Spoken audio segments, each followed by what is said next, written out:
Hello everyone, Daily Star editorial English to Bangla ট্রান্সলেশনে আপনাদের স্বাগতম।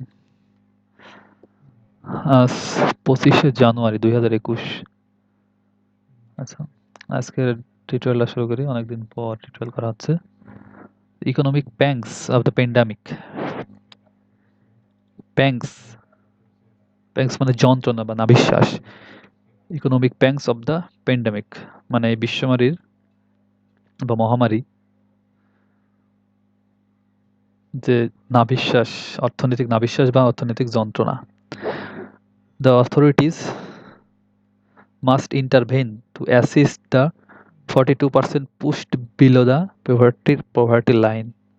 The authorities মানে কর্তৃপক্ষকে must intervene মানে নিশ্চিত করতে হবে, হস্তক্ষেপ করতে হবে। To assist the 42% pushed below the poverty line, যে 42% লোক poverty line বা দারিদ্র্য সীমার নিচে আছে তাদেরকে সহযোগিতার জন্য কর্তৃপক্ষকেই হস্তক্ষেপ করতে হবে। আমরা পরেতে চলে যাই।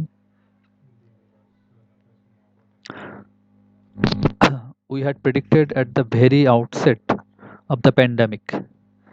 আউটসেট মানে সূচনা লগ্নে, মানে আমরা এই প্যান্ডামিকের বা মহামারীর সূচনা লগ্নেই আমরা এটা ধারণা করেছিলাম যে কি ধারণা করেছিলাম that one of the long lasting inevitable negative impacts of COVID-19 মানে কোভিড-19 যে দীর্ঘমেয়াদী যে ইনএভিটেবল মানে অনিবার্য যে নেগেটিভ ইম্প্যাক্ট লক্ষণগুলো থাকবে, তার ভিতরে কি কি থাকবে সেগুলো দেখি। Would be on the economic of the country, এর ভেতরে একটা যে নেগেটিভ ইম্প্যাক্ট থাকবে বা লক্ষণ থাকবে সেটা হচ্ছে আমাদের অর্থনীতি, দেশের অর্থনীতির উপরে। And that countries across the border এবং বিশ্বব্যাপী অন্যান্য দেশেও। Irrespective to their economic status, অন্যান্য দেশগুলার ক্ষেত্রে বলা হচ্ছে যে ইরেসপেক্টিভ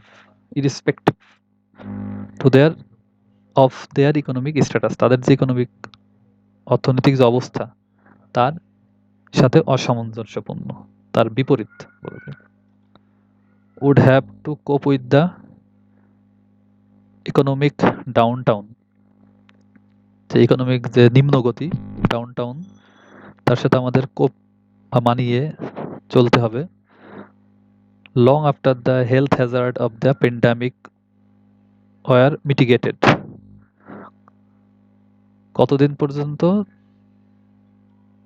বলছে লং আফটার দ্য অনেকদিন পর্যন্ত এই ইকোনমিক যে নিম্নগতি, অর্থনৈতিক নিম্নগতি তার সাথে মানিয়ে চলতে হবে।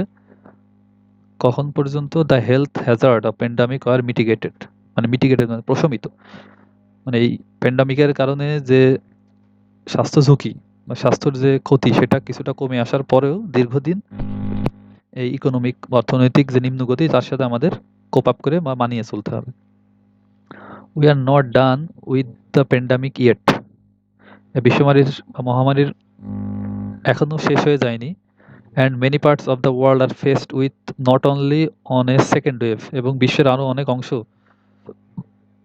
শুধুমাত্র এর যে দ্বিতীয় ঢেউ তার সাথেই সেটাই ফেস করছে না বা মুখোমুখি সম্মুখীন হয়নি, বাট অলসো আরও ডিফারেন্ট স্ট্রেনস অফ দ্য ভাইরাস, এই ভাইরাসের বিভিন্ন প্রজাতির সাথেও তারা সম্মুখীন হচ্ছে। হাউএভার যদিও তথাপি দ্য ইনিশিয়াল ম্যানিফেস্টেশন মানে প্রকাশ বা প্রকাশিত হওয়া, যে প্রাথমিক যে the initial manifestations of the socio economic impacts, প্রাথমিক যে আর্থসামাজিক অবস্থা বা আর্থসামাজিক অবস্থার যে লক্ষণ, প্রাথমিক লক্ষণ প্রকাশ পাচ্ছে are already far too easy to see, এটা ইতিমধ্যেই প্রকাশ পাচ্ছে অথবা আমরা দেখতে পাচ্ছি। According to a nationwide survey carried by South Asian Network on Economic Modelling সানেমের কর্তৃক সারা দেশব্যাপী যে একটা সার্ভে করা হয়েছে সেখানে দেখা গিয়েছে যে নভেম্বর এবং ডিসেম্বর মাসের। লাস্ট ইয়ার টু ফাইন্ড, মানে গত বছরের নভেম্বর আর ডিসেম্বর মাসে তারা এই সার্ভেটা করেছে।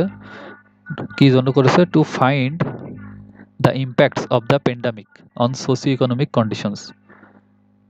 এই যে তার প্যান্ডামিকের যে ইম্প্যাক্ট বা প্রভাব আমাদের আর্থসামাজিক জীবনে বা আর্থসামাজিক অবস্থার উপরে, সেটাই তারা সার্ভে করে দেখেছে গত বছরের নভেম্বর এবং ডিসেম্বরে। 42, সেখানে কি দেখছে? 42% of 5,577 household covered in the survey. এখানে যে 5,577টা হাউসহোল্ড, বাসা বা বাড়ি সার্ভের আওতায় আনা হয়েছে, সেখানে দেখা গিয়েছে found below the poverty line. তার ভিতর 42%, মানে 5,577টা হাউসহোল্ডের ভিতরে 42% পভার্টি লাইনের নিচে বা দারিদ্র সীমার নিচে। Interestingly, SANEM has interviewed the same group of household in 2018, এবং মজার ব্যাপার হলো 2018 সালেও তারা এই একই লোকজনের উপরেই সার্ভে করেছিল, and found 21.6% of them to below the poverty line, এবং তখন দারিদ্র সীমার নিচে ছিল মাত্র 21.6%, যেটা কিনা এখন প্রায় 42%। This percentage doubled last year, গত বছরে এটাই পরিমাণ দ্বিগুণ হয়েছে। All due to the pandemic, শুধুমাত্র এই বিশ্বমারী বা মহামারীর কারণে।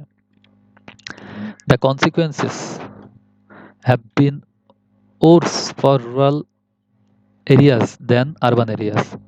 এর প্রভাব দেখা যাচ্ছে বা এর যে প্রতিফলন, কনসিকুয়েন্সেস, এটা বেশি দেওয়া হচ্ছে রুরাল, মানে একদম গ্রামীণ যে এলাকা, শহর এলাকার তুলনায় সেখানে গ্রামীণ পরিবেশে বেশি দেখা যাচ্ছে। Another long term impact in this regard is the rise of the extreme poor to 28.5% last year from 9.4% in 2018 এর। আরেকটা দীর্ঘমেয়াদী যে প্রতিফলন, ইম্প্যাক্ট বা প্রভাব সেটা দেখা যাচ্ছে, সেটা হচ্ছে যে মানে অতি দরিদ্রের সংখ্যা গত বছর প্রায় 28.5%, যেটা কিনা 2018 সালে ছিল 9.4% দেশব্যাপী। Sadly those who are marginally over the poverty line, দুঃখজনক হলেও সত্য, যারা খুব অল্প পরিমাণে পভার্টি লাইনের উপরে ছিল, হ্যাভ গান below it in the last 1 year, এক বছরে তারা এই দারিদ্র সীমার নিচে পৌঁছে গেছে। ধন্যবাদ, আজকে টিউটোরিয়াল এতটুকুই। আশা করি এখন থেকে প্রতিদিন টিউটোরিয়াল কন্টিনিউ করার। ধন্যবাদ, ভালো থাকবেন।